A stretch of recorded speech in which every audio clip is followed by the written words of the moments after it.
বিগত ১২টি জাতীয় সংসদ নির্বাচনের ১০টিতে অংশগ্রহণ করেছে আওয়ামী লীগ।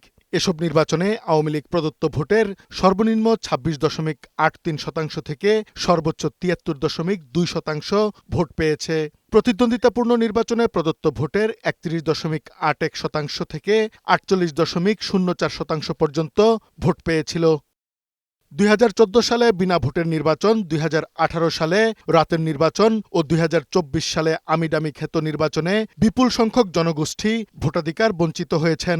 তত্ত্বাবধায়ক সরকার বিলুপ্ত করে দলীয় সরকারের অধীনে হওয়া ভোটের ফলে নির্বাচন ব্যবস্থা ভেঙে পড়ার দায় আওয়ামী লীগের ওপর বর্তায়। এজন্য দলটির জনপ্রিয়তা কমেছে।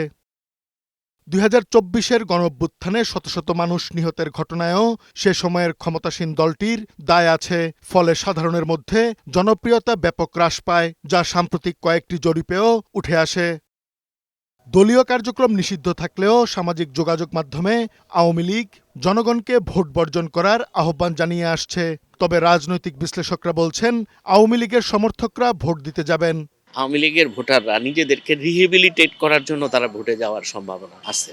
একটা অংশ তো যাবেই, 10% ভোটার যাবে। অলরেডি ভূ রাজনীতিতে একটা পরিবর্তন লক্ষ্য করা যাচ্ছে, সেটার একটা প্রভাব আওয়ামী লীগের ভোটারদের উপরে পড়বে। আওয়ামী লীগের যারা ভোটার এবং তার সাথে যারা জোটবদ্ধ কিছু ছোট ছোট রাজনৈতিক দল, সেই ভোটার আমার কাছে মনে হয় গ্রামের যারা ভোটার তারা অধিকাংশই ভোট কেন্দ্রে যাবে।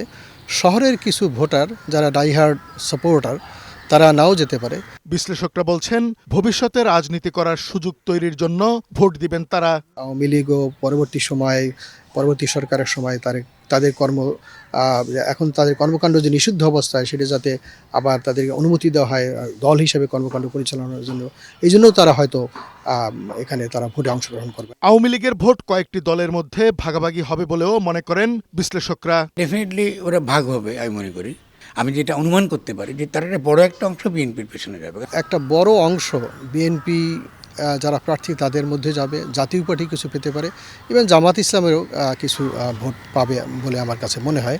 কাজী ফরিদ, বৈশাখী সংবাদ, ঢাকা।